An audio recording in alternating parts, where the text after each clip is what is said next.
We spend a lot of time talking about how to make our gardens beautiful, but today we're talking about something a little more serious, protecting them. There's a microscopic silent threat out there called Phytophthora that attacks plant roots. It causes dieback and can even devastate entire ecosystems. But luckily, there's some incredibly smart people working to stop it. I'm here today at the Sydney Botanic Gardens at the plant clinic to meet with Sarah Dunstan, the founder of EcoPath Solutions, to see exactly how they're tackling this problem head on. Sarah, thank you so much for having me today. I'm super excited to be here. We're lucky to have you here and welcome. Thank you. So for the home gardener who might not know, what exactly is Phytophthora and why is it such a threat to our landscapes? So Phytophthora is classified as a water mould. It's a plant destroyer, and what happens is it actually attacks the fine feeder roots of plants. And so the plants aren't able to uptake any water or any of the nutrients that they need to survive. Yeah, right. So some of the symptoms look quite similar to not enough water, too much water. So it's quite hard to tell if you have it. Very much so. So what happens is when the plant can't get the nutrients and the water that it needs, it sometimes will show symptoms of wilting. It'll also show symptoms of yellowing, discoloration of the leaves, and also potentially drying of the leaves. You can also get, on trees in particular, you can get terrible cankers on the trees, terrible wounds. And you can also get in trees dieback canopies, so you have defoliation of the canopies of the trees. You said water mould, so what is a water mould? Phytophthora is sometimes confused with being a fungus, but a water mould is very similar to an algae. Yeah, right. Yeah. What a beautiful place to work. All of these plants look incredibly healthy. Yes, they do. Now, as I understand it, finding Phytophthora is super difficult. What drove you to start EcoPath Solutions and take on this challenge? Yeah.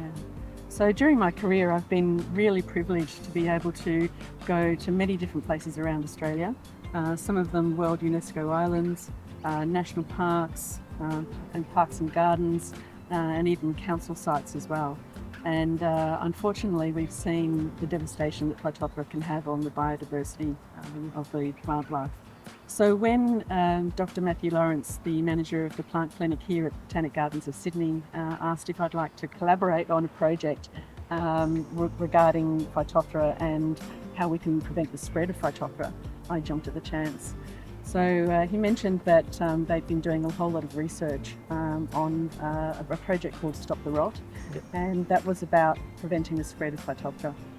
And what they found was nurseries that they'd been testing the plants from had up to about a 23% infection rate. 23%? That's enormous. Yeah. So when Matthew called me and said, look, can you come down and we'll work on a project together to be able to prevent the spread of Phytophthora, I jumped at the chance. And we're all thankful you did. Oh.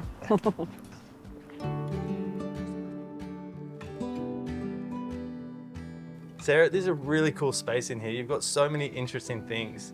Talk to me about how EcoPath Solutions is helping find Phytophthora. Yeah, so what we've done is we've developed the PhytoGuard system. It's a one-of-a-kind system. It's developed so we can do batch testing, which makes the system a whole much more affordable than current diagnostic methods. And this is it right here. Yeah. So what we're doing here is we're actually testing these particular plants. It'll be just considered as one batch, and from a batch testing point of view, if you were to put in 320 tube stock, it equates to about 28 cents a test, which is remarkably cheaper. Yeah, much more affordable. Yeah. And so therefore it's scalable. So this is the PhytoGuard. Obviously we put our plants on here, but how does it actually operate? Yeah, so the PhytoGuard system's got a couple of different components. We've got an irrigation computer, we've got the IBC chamber, and we have a path trap, and we have some baits. And the irrigation computer stimulates the irrigation, which runs through the sample, and the Phytophthora is then flushed out of the sample into the path trap where the spores are concentrated, and then they're collected and captured in the bait. These little guys look super important. What are they? So they're called phytobaits, and phytobaits have chemicals in there which mimic fine feeder roots. So when they're in the path trap, the spores of Phytophthora they're attracted and they swim to the chemicals in the phytobate. So once the Phytophthora spores have swum and attached into the phytobate, we can then extract the DNA in the laboratory. Very scientific. How do we know that we're only capturing Phytophthora though?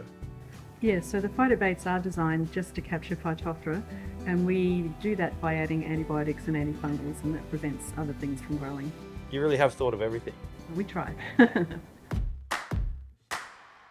We talked about how important the water is for your PhytoGuard. Tell me how Hoselink is a part of the whole system.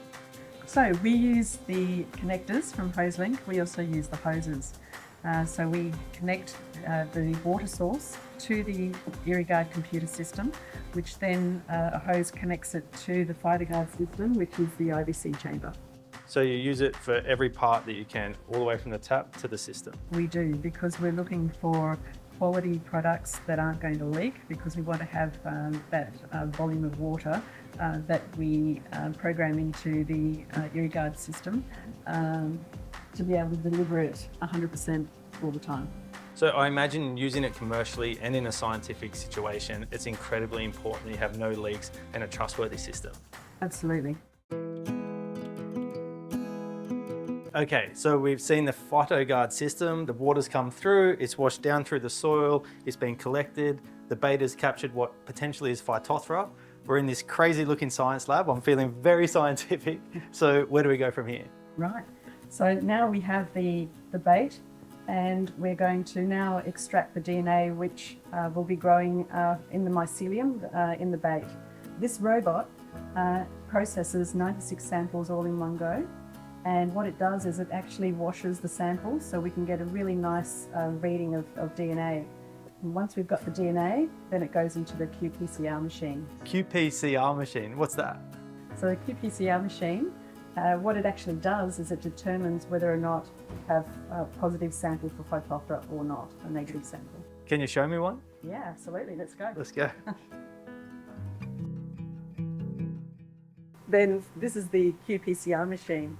This is where the DNA is read. So this machine tells us whether we do or don't have Phytophthora. Absolutely, yeah. So we've just got a sample returned that is positive for Phytophthora. What's the next steps? Okay, so we would then let the customer know that they've got a positive result, and then depending on what the sample was, whether it was a plant sample or a soil sample, that would determine what they were going to do. So if, in the case of soil, they could potentially heat treat it. And in the case of plants, again, depending on what kind of plant, if it's a historical tree that they want to preserve, there are some chemicals which you can treat the tree with. However, it won't kill Phytophthora. It helps with the immune system of the tree. And so you have to keep on treating the tree year after year. So yeah, it all depends on what the sample was to begin with. Yeah, right. And is it true that you do have to destroy some plants that have got Phytophthora? Yeah, if you were going to be putting those plants into a native environment, into like a bush regeneration program, you wouldn't want to be spreading Phytophthora in those situations. Yeah, makes sense. So for the gardeners at home, what are some signs to look out for? Yeah, well, the signs are similar to drought stress. So you can get wilting of young plants, you can get yellowing of leaves, and also the browning off of leaves, and also a canopy loss, a leaf loss in the canopy of trees.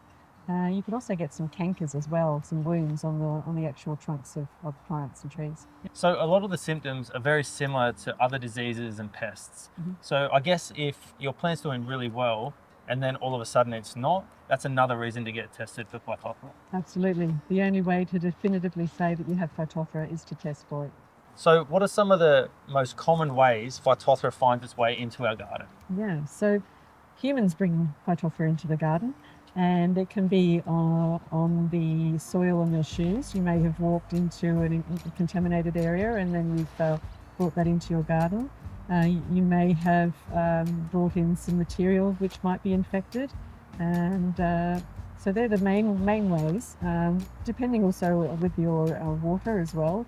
If it comes from a dam, you could potentially bring Phytophthora in through the watering system. Yeah, because it can come from mulch, soil, water. It's actually a fair few different ways it can get into your garden. Absolutely. Yeah. So as we just said, there's quite a few different ways you can get Phytophthora into your garden. What are some ways that we can prevent bringing it in?